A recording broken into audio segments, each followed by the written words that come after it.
So I'm going to show you something I could do. I might say, I actually like where that starts a little bit better even.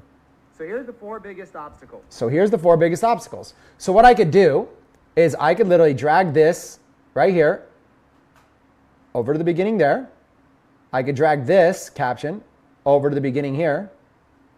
And let's just see what this looks like really quick. So here's the 4 biggest obstacles. Okay. Over here you have lack. I kind of like that better, to be honest. So here's the 4 biggest obstacles. Okay. And then probably end them right there. So I'll probably drag it just to that, make the title a little bit shorter. That's actually more straight to the point. You're improving the video. So we're going to watch it once more and see how this new start point sounds. So here's the 4 biggest obstacles.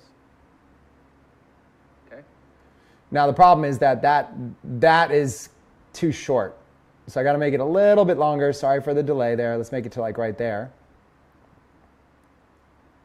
I want to get the good part of the intro because the first few seconds is where you capture people's attention, right? So you want to find a good point. The 4 biggest obstacles.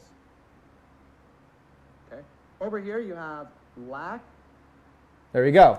I actually like that better, right? So that's pretty cool. So what I'll do is I'll go ahead and make sure anything before this endpoint, I just want to delete. So I'm going to select all this, highlight and select. Oh, sorry, I got to cut that right there. My bad. We're going to make a cut. Right there, remember, Command B, made a cut. And then also, by the way, if you're stuck on cut, like if you're stuck on Command B, see how it's this little razor? If you ever want to get off this razor, you're like, oh my God, I'm stuck on this razor. Just press A, the letter A on your keyboard, and it turns it back to arrow, right? So B, I just press B, it turns it into a little razor. A turns it into an arrow, which allows you to be able to select stuff. So I'm just going to select this and delete it.